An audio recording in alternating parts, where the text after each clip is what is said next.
Hey, I'm Shayna, and if you're new here, I'm reviewing Love and Hip Hop Atlanta episode, I don't know, but we are here finally. It's time for Jack's wedding. What we've been waiting for, what they've been talking about since this new season started.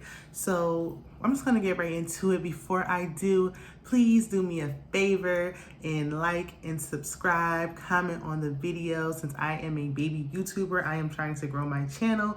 So definitely grow with me, help me grow, and share with a friend. Subscribe if you haven't already, and let's get into it.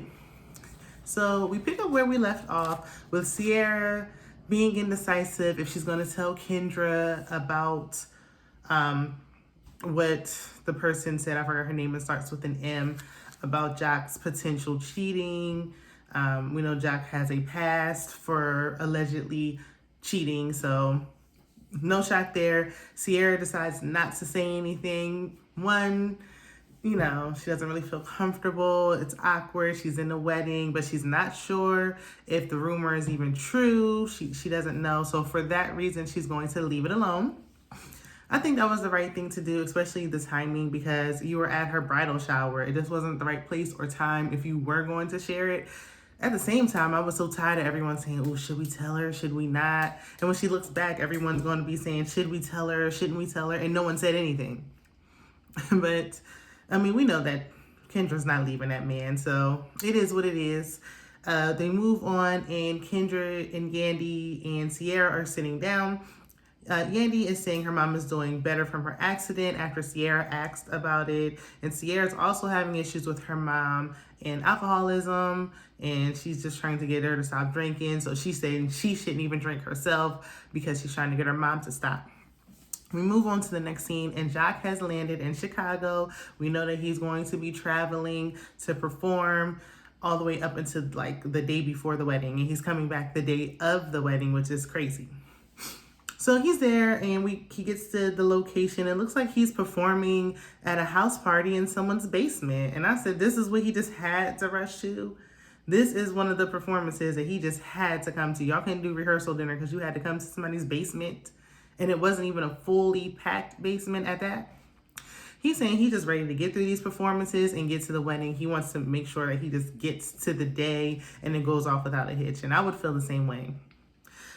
Erica is sitting in her home with her newborn baby, and Safari just strolls right in. And he said, even though he doesn't live there, it's always going to be his home because the children are there. Just because we have children together does not mean you can walk up in my house unannounced. We know that this is a setup for the scene, but you can't just come in. You need to knock on that door and I will let you in. You can't walk in my house. So Safari's saying Joc requested that he and Erica go to the wedding together. We didn't hear Joc say this, so we don't even know if Joc really cared enough to even say this to him. Maybe Safari just wanted to go with her, because if you watch the other show, Family Reunion, where they were together, they were still in limbo of if they were going to reconcile or not. But he was saying, per Joc's request, he wants us to go together, so we should go together. Erica's open to going together, even though they don't want to be together. She still wants a divorce.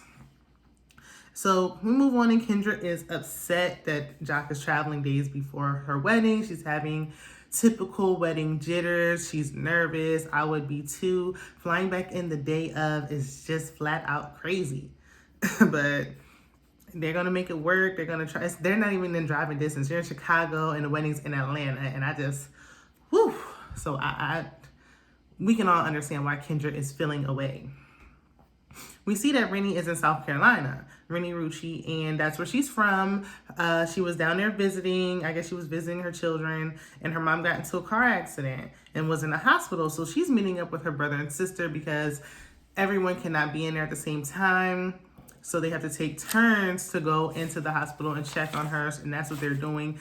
And the sister is saying, we did what she wanted us to do. If something was to happen, she wanted us to stay together, and that's what we're doing. So that's all we can do. It's very emotional because last season, she didn't have the best relationship with her mom, even though her mom was, helping her with her children. There was a lot of issues going on between them, and now she's just wishing that she could go back in time and at least let her mom know she loves her, And we can't take these things for granted because you never know when someone's last day will be.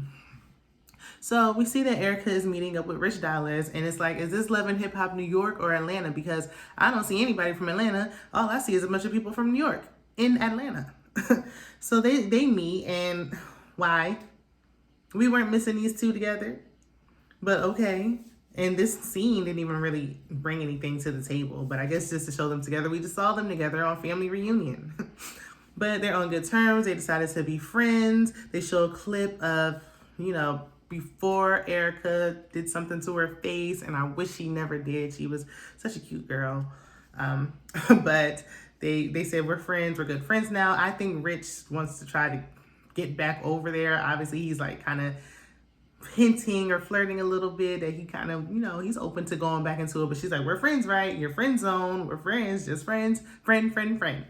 So he said, you know what? I'm in the wedding. You're going to the wedding. We might as well go together.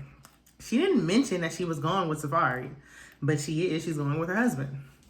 So they leave, and we go on to see Sierra is with her mom. And this is a mom-heavy episode. Everybody's having something kind of going on with the parent. But in this episode, it's with the moms. We see Sierra with her sisters. And, they're just sitting down and trying to convince their mom to stop drinking. She has a problem. Even if it was just, she said it's just wine coolers. It's not going to work. She needs antibiotics to help her with her colon. And we know antibiotics don't work if you've been drinking.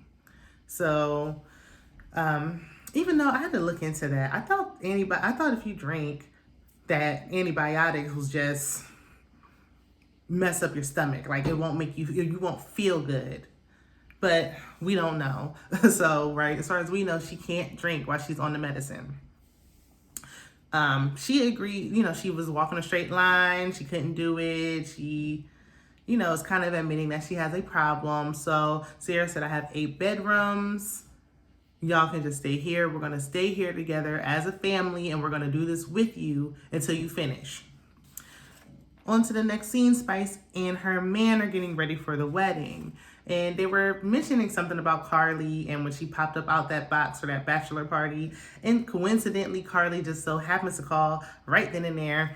And Spice is like, why are you getting dressed? Where are you going? I know you're not trying to come to this wedding. And Carly's like, you know what? I can come as a +1.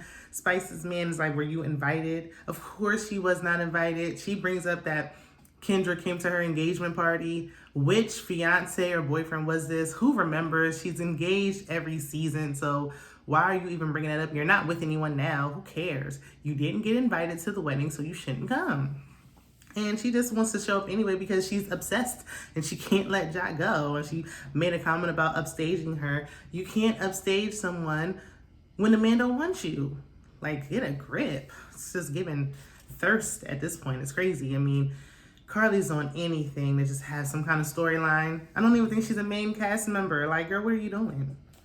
So we see Kendra's still overwhelmed because, her person who did her dress, he's running behind. Everything is running behind, and she's on the verge of tears. Everyone in the room is trying to calm her down. She's getting her makeup done. They're just trying to console her. And I'm just like, girl, I don't want to say it, but Black weddings never start on time. It's okay. I don't think anybody's even expecting for you to start on time because they never start on time. It is a rare occasion for a wedding in general, but especially a Black wedding, to start on time. Like, it's just not going to happen. Something always happens beforehand and it holds everything up. It's just natural, but, it's her day. So she wants it to be perfect, as she should. Everything came together and Kendra makes it down the aisle with her brother. And the pastor said, does anyone object to this union? They didn't even really start getting into any vows. And from what I know, I don't think they asked that question in real life, anymore, not until 2022. So just for the sake of the show, they're just asking that. And some random just jumps up and I don't know what he was babbling about. So everybody's turning around like, who, what? And I don't know if he was, because I had stopped watching Love and Hip Hop for a period of time. It just fell off. I don't know if he was on the show at some point before, but to me, he was a random man who was jumping up trying to cause a scene. I don't know if they just staged that to make it funny. We know they went through with the wedding already. We already know they're married right now as we speak. But during the wedding, it stops there. It's a bit of a cliffhanger. And so we'll find out next week what he had to say and what he's objecting for. But let me know how you feel about Love and Hip Hop Atlanta. And down in the comments, let me know if it's worth watching again, if you guys are watching, because Love and Hip Hop Atlanta had a really good run, and it's just not the same as it used to be. But it seems like they're trying to slowly make a comeback. So let me know what you guys think. Be sure to like and please subscribe, and I will see you in the next one. Bye.